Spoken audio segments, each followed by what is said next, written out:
Bismillahirrahmanirrahim. Assalamualaikum warahmatullahi wabarakatuh.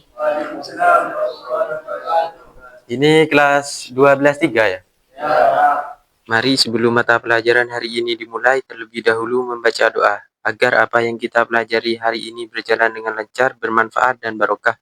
Berdoa dalam hati keyakinan masing-masing, berdoa mulai. Selesai. Gimana kabarnya? Kegiatan pondoknya gimana? Lancar? Absen dulu ya. Abdul Malik Ramadhani, Ahmad Deni Jamaluddin, Ahmad Fahri Rosidi, M. Anang Aprilianto, Muhammad Alif Raka Deswanto, Muhammad Hafdi Kafin Robbani, Muhammad Habibullah, Muhammad Raihan Abdillah, Muhammad Arifal Hoir, Muhammad Farhan Ali, Muhammad Fawaid Hasbi Alfian, Muhammad Prayoga, Muhammad Nabil, Muhammad Nufal Ali, Muhammad Rizki, Muhammad Salman Al-Kabir, Samsiah, Tony, Wendy. Kemana yang lain ini? Sakit apa gimana? Tidur. Kalau besok masuk ya, dibangunin diajak sekolah ya.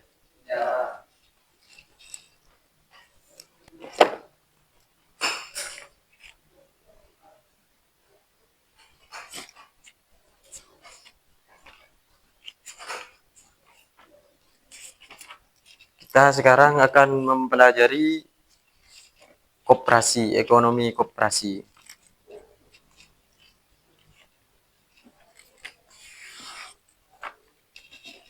Ekonomi koperasi adalah sistem ekonomi yang berlandaskan pada kerjasama dan kebersamaan untuk mencapai kesejahteraan bersama. Koperasi merupakan badan usaha yang dimiliki dan dikelola secara bersama oleh para anggota. Koperasi itu semisal sampean ya, dengan ini itu biasanya 9 orang bergabung jadi satu, mendirikan koperasi simpan pinjam tuh. Kayak bank-bank tuh yang mingguan tuh kan ada ya kalau di desa-desa. Struktur organisasi itu ada 4. Tak jelaskan di papan aja ya biar enak ya.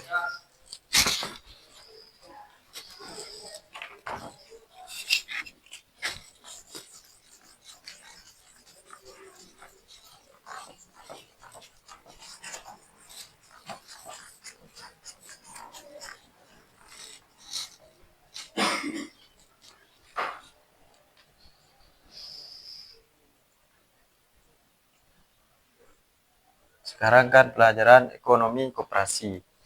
Koperasi itu ada beberapa bagian, di dalamnya itu ada beberapa bagian. Yaitu yang pertama itu struktur organisasi.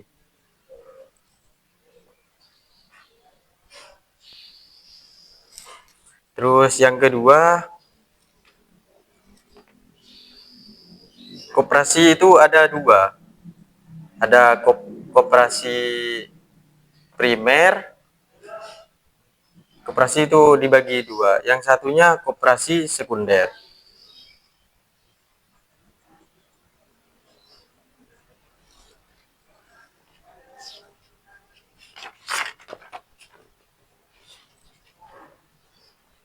Dan ini ada lagi ciri-ciri koperasi.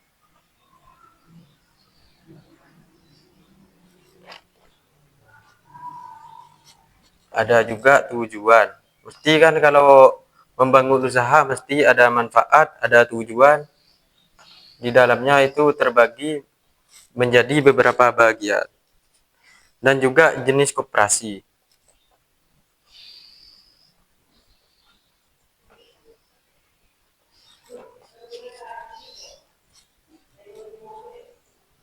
Ini ada manfaat koperasi.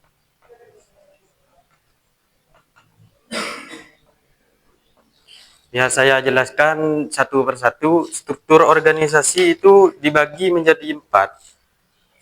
Yang struktur organisasi ini dibagi menjadi 4 bagian. Yang pertama itu rapat anggota. Rapat anggota itu pemegang saham yang dibangun itu, koperasinya itu. Yang kedua itu pengurus melaksanakan kewajiban dan kegiatan.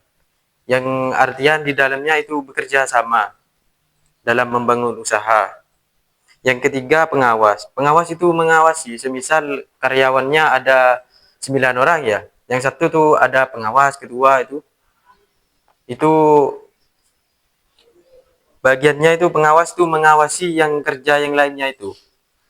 Terus yang keempat itu manajer dan karyawan. Manajer itu atasannya yang kerja. Semisal kalian kerja, atasannya semisal ini yang manajernya dan yang lain ini karyawannya gitu. Koperasi itu didirikan minimal itu 9 orang. 9 orang. Kalau koperasi itu kan dibagi 2. Kalau satu koperasi primer dan koperasi sekunder. Kalau koperasi primer ini yang barusan saya sampaikan ada 9 orang di dalamnya. 9 orang. Kalau koperasi sekunder ini tidak jauh beda, tapi koperasi sekunder ini lebih besar. Artiannya itu semisal koperasi sini ya, koperasi bunga apa dah gitu namanya, apa sih yang di sini Jaya Abadi. Itu digabung. Dari koperasi 1 sama koperasi 2 itu digabung jadikan satu. Jadinya koperasi itu lebih besar. Itu yang dinamakan koperasi sekunder, gabungan. Terus apa itu koperasi primer? Koperasi primer itu adalah koperasi yang beranggotakan seorangan atau individu. Pokoknya di dalamnya itu koperasi ada 9 orang. Ada ketua, ada pengawas, ada wakil, dan semacamnya gitu. Kalau koperasi sekunder itu gabungan yang didirikan oleh beberapa koperasi, sama di dalamnya ada ketua, ada wakil, ada pengawas, gitu-gitu juga. Dan ciri koperasi itu ada beberapa bagian. Yang semisal yang disampaikan tadi, ini ada koperasi primer, ada koperasi sekunder, itu. Tujuan koperasi itu, yang ini tujuan koperasi itu dibagi beberapa bagian biasanya. Yang pertama itu meningkatkan kesejahteraan anggota, semisal membangun koperasi ya. Kan ada contohnya di primer aja dah, kan ada 9 orang. Mensejahterakan sesama itu gimana sekiranya saling mendapat untung gitu dan mempermudah orang lain untuk membantu orang lain. Yang kedua itu membangun ekonomi masyarakat yang dan keadilan. Gimana sekiranya masyarakat itu gimana ya? Enak dah gitu membantu masyarakat, setidaknya membangun koperasi itu membantu meringankan masyarakat. Yang ketiga itu mengembangkan potensi dan kemampuan ekonomi rakyat. Semisal ada rakyat yang kan rakyat itu kan ada yang di atas, ada yang di bawah. Itu membantu yang di bawah agar ekonominya bisa merata gitu. Terus yang keempat mewujudkan demokrasi di Indonesia. Yang kelima ini kan jenis-jenis koperasi. Jenis-jenis koperasi itu terbagi banyak dengan koperasi konsumen, koperasi produsen, koperasi simpan pinjam, koperasi jasa, dan koperasi pemasaran. Dari sini sudah paham adik-adik?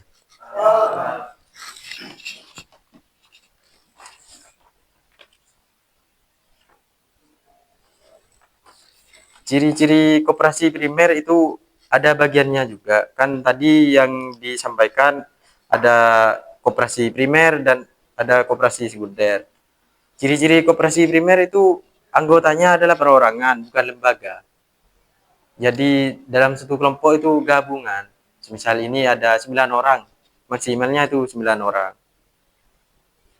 Kalau yang sekunder itu gabungan dari koperasi 1 dengan koperasi 2 gitu. Ada yang mau dipertanyakan? Ya.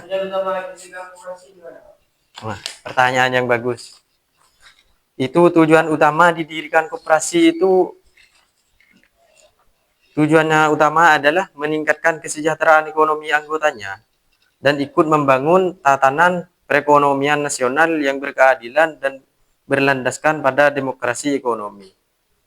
Yang artiannya itu meningkatkan kesejahteraan ya sesama apa ya, dalam satu kelompok itu sejahtera dan ingin membantu orang-orang lain yang membutuhkan gitu.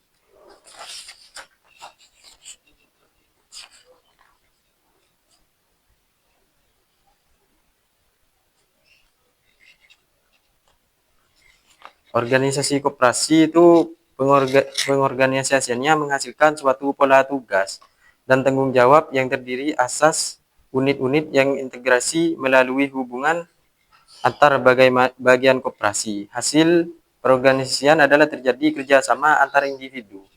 Jadi intinya itu koperasi saling membantu, saling membutuhkan itu. Struktur internasional organisasi koperasi. Organisasi koperasi melibatkan perangkat organisasi di dalam organisasi itu sendiri.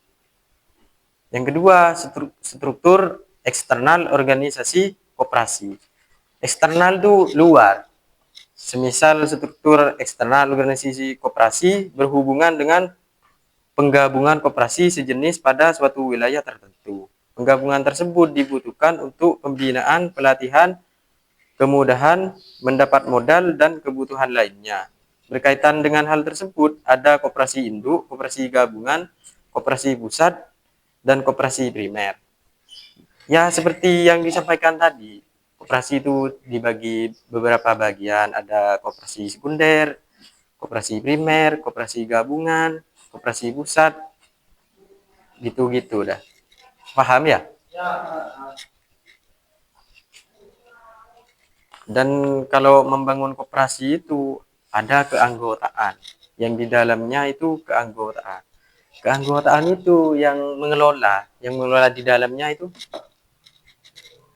berdasarkan ketentuan. Koperasi adalah pemilik dan sekaligus pengguna jasa koperasi. Orang yang dapat menjadi anggota koperasi adalah setiap warga negara Indonesia.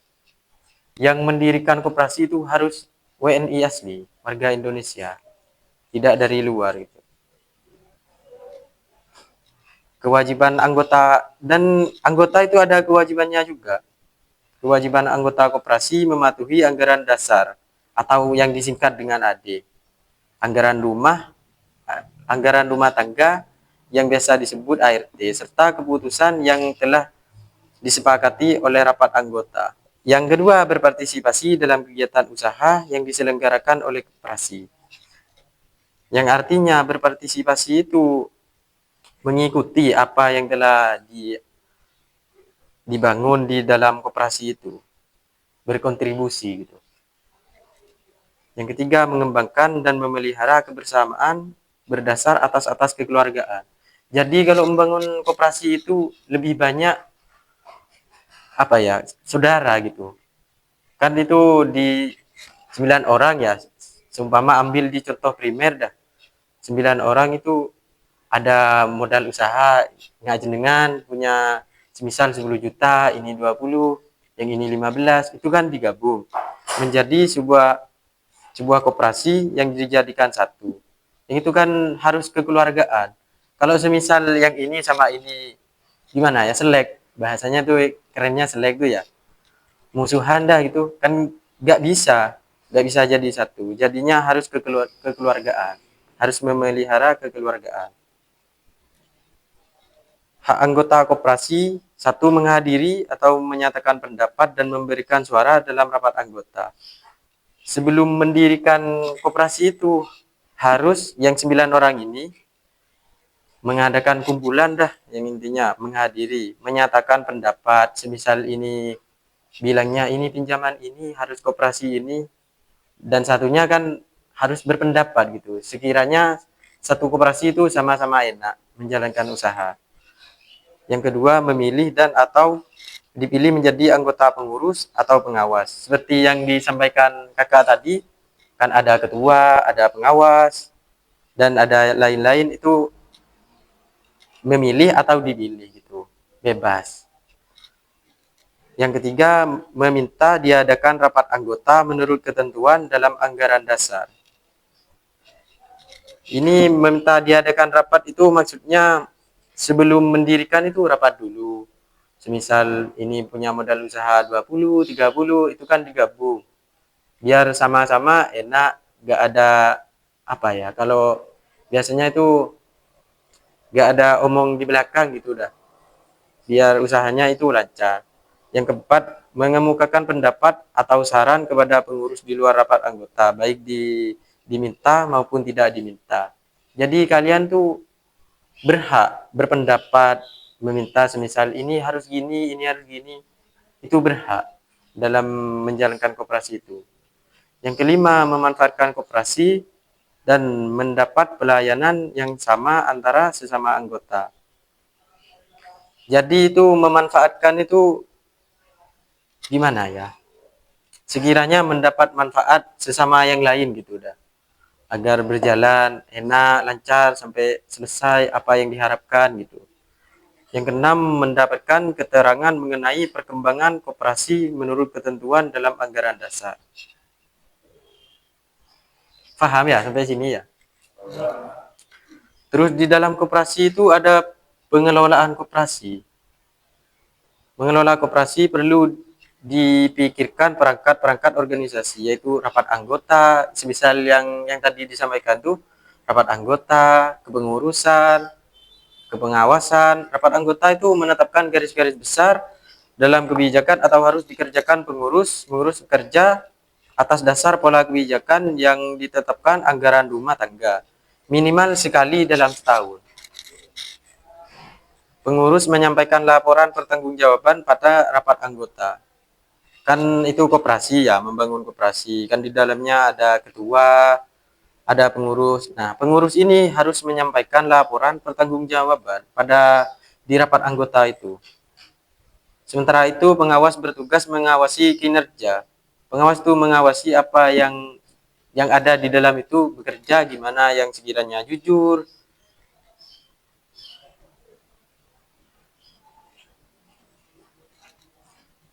Sampai sini paham ya?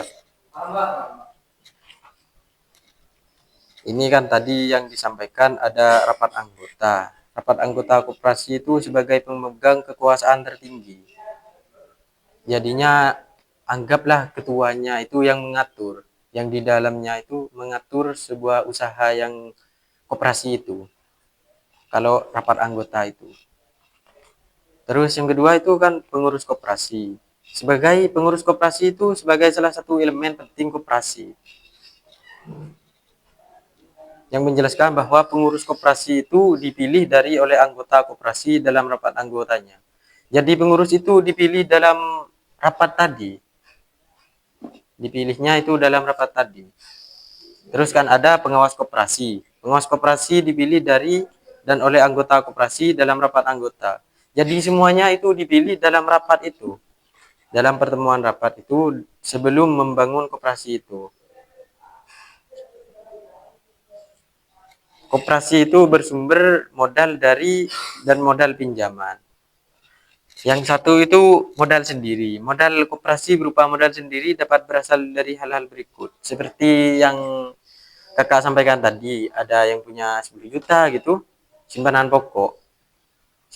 Simpanan pokok itu yaitu sejumlah uang yang sama banyaknya yang wajib dibayarkan oleh anggota kepada koperasi pada saat masuk menjadi anggota.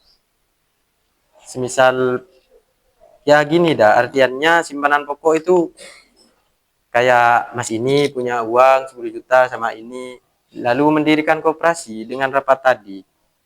Yang kedua itu simpanan wajib, yaitu jumlah simpanan yang tertentu yang tidak harus sama yang wajib dibayar oleh anggota kepada koperasi dalam waktu dan kesempatan tertentu.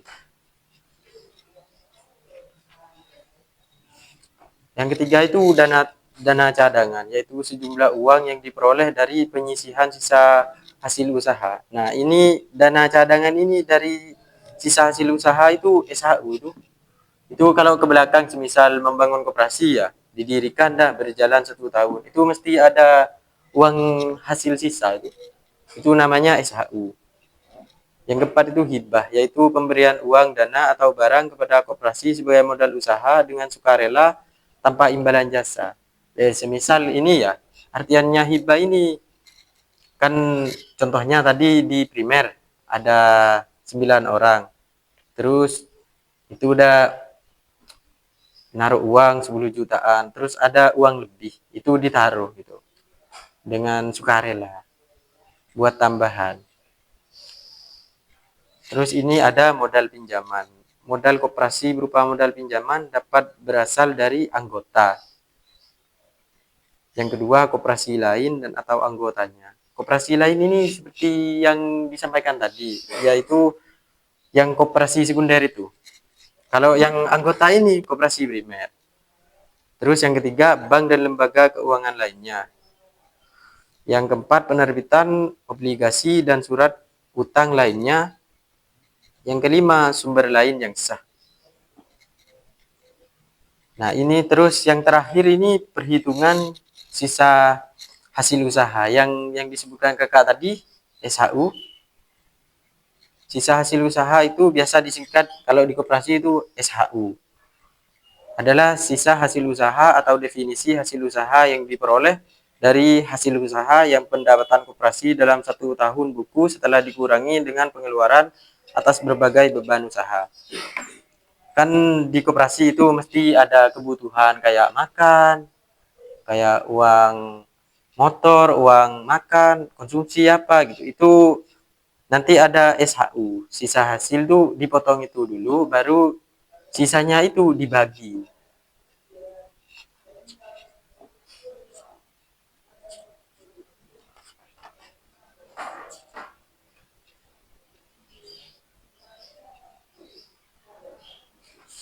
Sampai sini paham? Gak ada yang mau ditanyakan?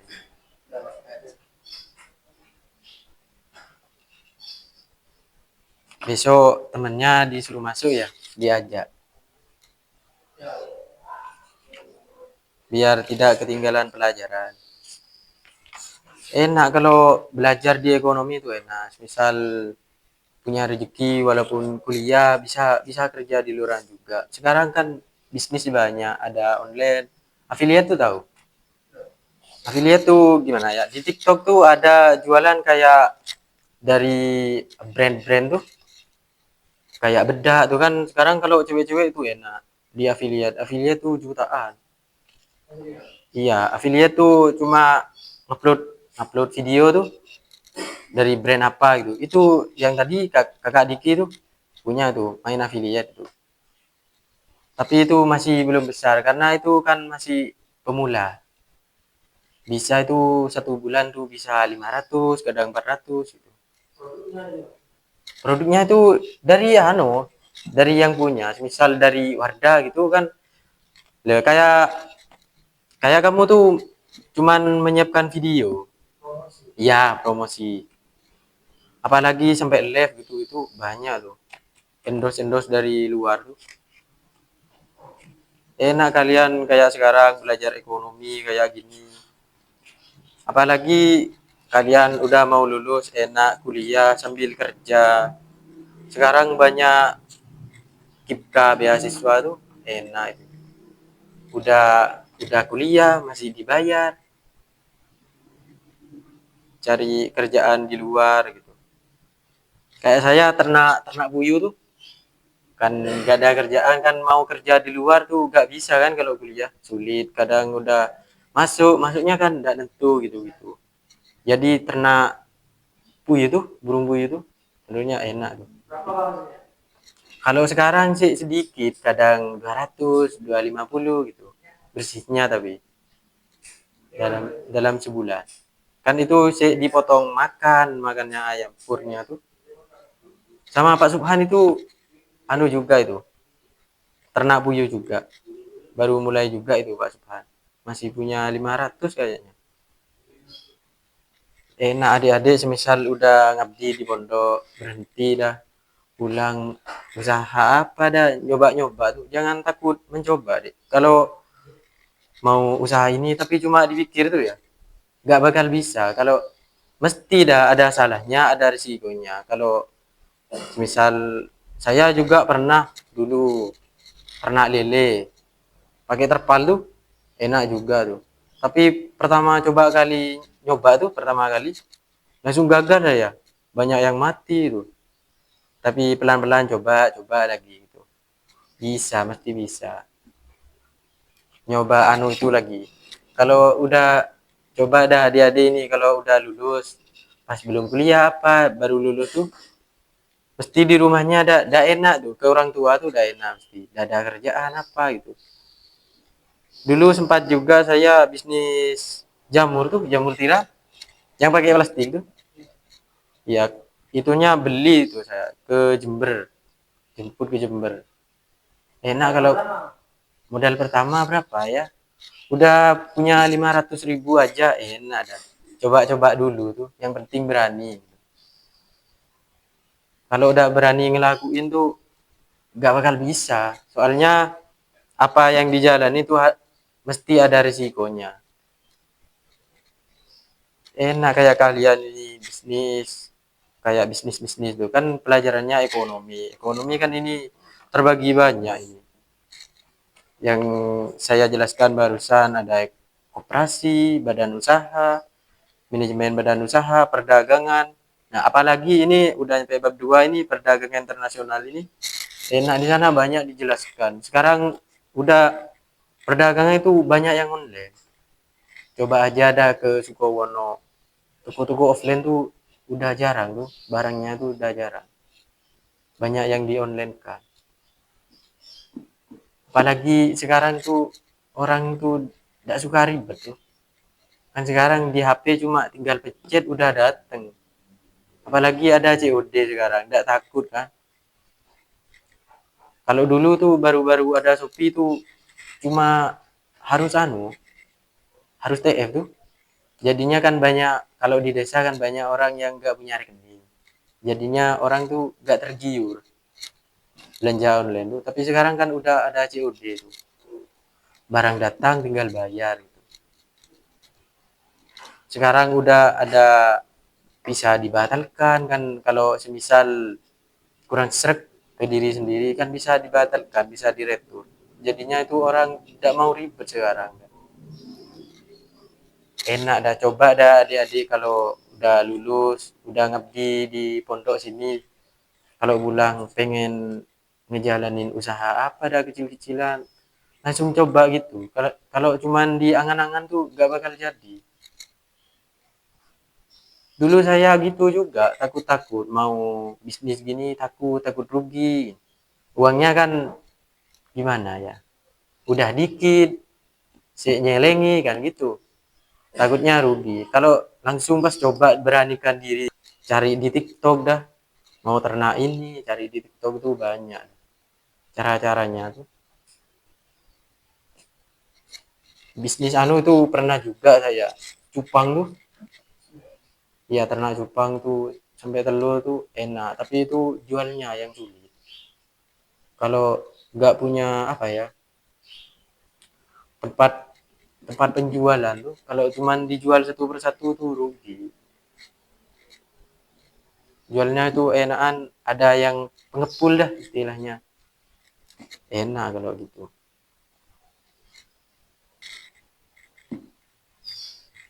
kalau mau usaha tuh nggak usah diangan-angan langsung coba dah langsung coba jangan takut salah mesti ada ruginya ada untungnya kalau rugi ya ambil hikmahnya salahnya semisal ternak lele ya semisal gagal ini di pengobatan kalau di for kurang for apa gitu kalau semisal rugi kan usaha lagi salahnya itu di mana diingetin diperbaiki mesti bisa gitu.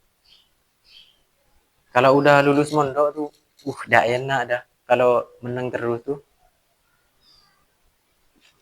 ngerti ya sekian pelajaran hari ini dari saya semoga apa yang kita pelajari hari ini bermanfaat dan barokah terima kasih untuk waktunya adik-adik wassalamualaikum warahmatullahi wabarakatuh